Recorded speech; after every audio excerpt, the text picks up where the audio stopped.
ফের বড়সড় অ্যাকশনের সম্ভাবনা। এইমাত্র জরুরি বৈঠক করলেন প্রধানমন্ত্রী নরেন্দ্র মোদী। জারি হলো কারফিউ। রাত 7টা থেকে সকাল 9টা পর্যন্ত কারফিউ জারি থাকবে এই জায়গাগুলিতে। তো বন্ধুরা, কি বৈঠক করলেন প্রধানমন্ত্রী নরেন্দ্র মোদী, সমস্ত কিছু আপনাদেরকে এই ভিডিওটিতে একদম ডিটেলসেই জানিয়ে দেব। তো অবশ্যই ভিডিওটিতে আপনারা প্রত্যেকেই প্রথম থেকেই শেষ পর্যন্ত সঙ্গে থাকবেন। বিদেশ সচিবের তরফে যখন পাকিস্তানের সঙ্গে গত কয়েকদিনের সংঘাত নিয়ে নানান ব্যাখ্যা দেওয়া হচ্ছে, ঠিক তখনই প্রধানমন্ত্রী নরেন্দ্র মোদীর সঙ্গে একান্তে বৈঠক করলেন সেনা প্রধান উপেন্দ্র দ্বিবেদী।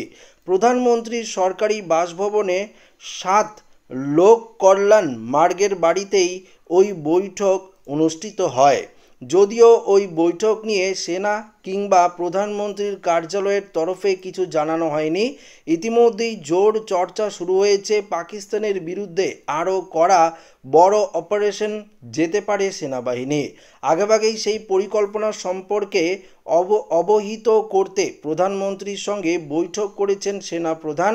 পেহেলগাঁও কাণ্ডে বদলা নিতে ভারতীয় সেনার প্রত্যাঘাতের পরেই এই প্রথম মুখোমুখি হলেন মোদী ও সেনাপ্রধান। ওই মারের বদলা নিতে গতকাল বুধবার রাতে অমৃতসর সহ ভারতের 15 জায়গায় বিমান হামলা চালানোর চেষ্টা চালিয়েছিল পাক সেনা, কিন্তু ভারতীয় সেনার হাতে থাকা S-400 সেই চেষ্টা ব্যর্থ করে দিয়েছে। পাকিস্তানি ক্ষেপণাস্ত্রকে ভোঁতা করে দিয়েছে।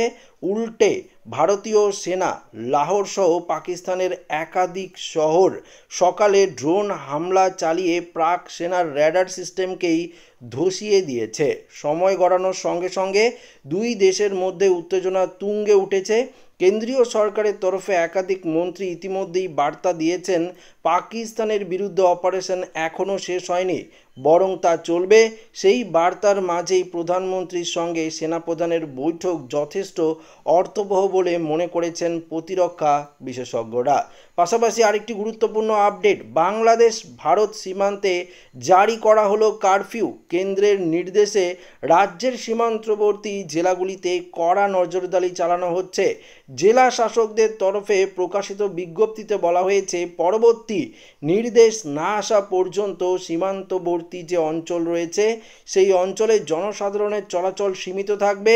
সন্ধে 7টা থেকে, পরিষ্কার দেখতে পাচ্ছেন, সন্ধে 7টা থেকে সকাল 6টা পর্যন্ত কঠোরভাবে কারফিউ পালন করতে হবে। কেউ নির্দেশ অমান্য করলে কঠোর আইনি ব্যবস্থা নেওয়া হবে।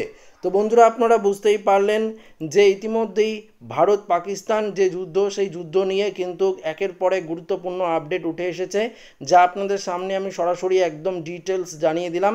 তো পরবর্তী আপডেটের জন্য অবশ্যই চ্যানেলটিকে সাবস্ক্রাইব করে নেবেন এবং এই ভিডিওটি ভালো লাগলে লাইক করে নেবেন।